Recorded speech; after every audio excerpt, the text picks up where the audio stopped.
Con la respuesta a la frecuencia terminamos de estudiar las características que determinan el desempeño dinámico de las válvulas continuas. A continuación, vamos a ver algunos pequeños ejemplos de cómo se encuentran estas características en los catálogos de las válvulas. En este cuadro tenemos una comparación de las válvulas continuas. Tenemos por acá electroválvulas, acá tenemos válvulas sin realimentación de la posición del spool, tenemos por acá válvulas con realimentación de la posición del spool, aquí tenemos válvulas proporcionales de altas prestaciones y finalmente acá servoválvulas. Si comparamos las características, en primer lugar podemos ver el error de histéresis. Podemos ver que en estas válvulas tenemos un error entre el 3 y el 7%, pero ya cuando se introduce una realimentación de la posición del spool, el error de histéresis baja entre un 0.03 al 1%. Ahora, en las válvulas direccionales proporcionales de altas prestaciones tenemos un error de histéresis entre el 0.1 y el 5%. Pero si nos vamos a las servoválvulas tenemos una reducción aún más notable, entre el 0.1 y el 0.5%. A partir de esto, podemos establecer que las servoválvulas son más precisas. También podemos ver en este cuadro la respuesta a la frecuencia. Por ejemplo, estas válvulas se pueden usar para frecuencias menores a 10 Hz. Acá tenemos para de 10 a 50 Hz. Ya cuando tenemos una realimentación del spool, tenemos una respuesta a la frecuencia entre 10 y 70 Hz. Ahora, para válvulas de altas prestaciones tenemos un aumento de la respuesta a la frecuencia entre 50 y 150 Hz. Pero las servoválvulas son quienes tienen la mejor respuesta a la frecuencia. Finalmente, podemos ver la condición del centro o también el denominado traslape. Por ejemplo, en estas válvulas tenemos un traslape positivo del 5 al 20%, pero en las válvulas de altas prestaciones y en las servoválvulas tenemos una condición de centro crítico o también denominado de traslape cero, que es una condición que nos permite garantizar una banda muerta nula y una alta precisión. Entonces, finalmente de este cuadro podemos concluir que las servoválvulas son quienes tienen la precisión más elevada. En este segundo ejemplo tenemos esta información extraída del catálogo de esta servoválvula Moog.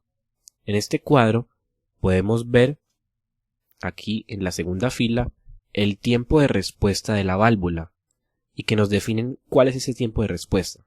Es el tiempo que toma para ir desde el 0 hasta el 100% de la carrera del spool.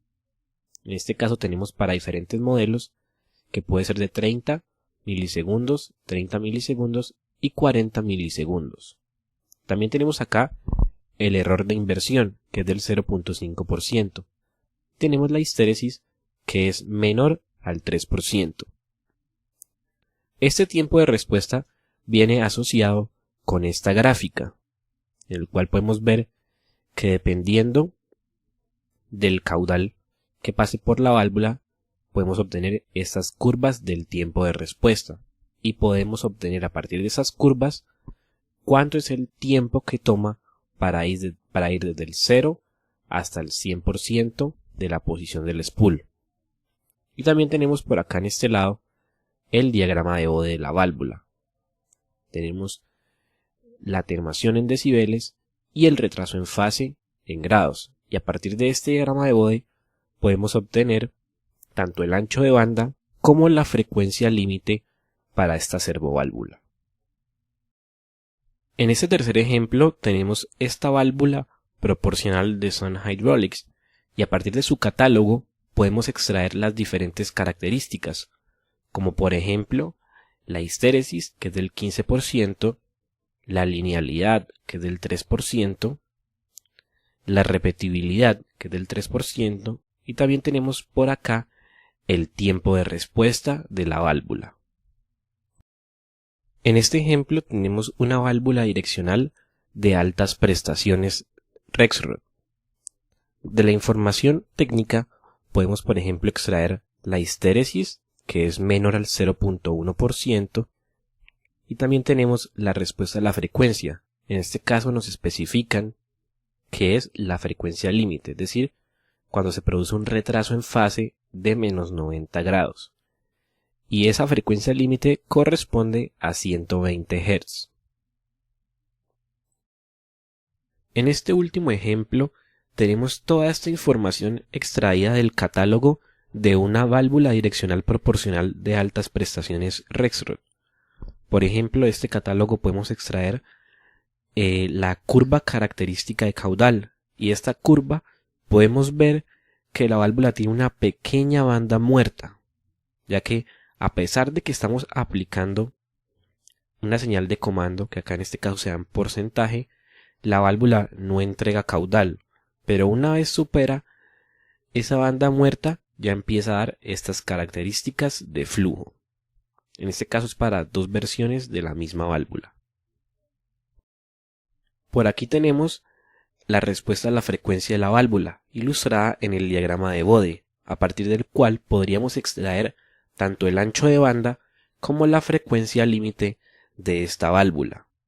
También tenemos por acá un corte que nos permite conocer los diferentes componentes, y aquí tenemos el cuadro de información técnica referente a toda la parte hidráulica, como la presión de operación, el flujo, máximo flujo, tipo de fluido hidráulico, dependiendo también de la temperatura, rango de viscosidad, pero aquí tenemos ya lo que nos interesa, como por ejemplo la histéresis, que es menor al 0.1%, y el rango de inversión, que es menor al 0.05%.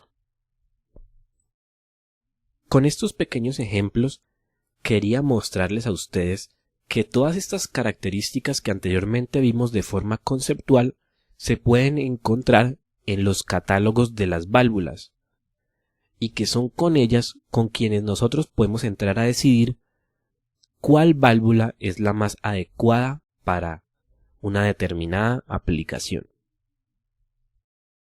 Con esto hemos terminado el capítulo de válvulas proporcionales direccionales.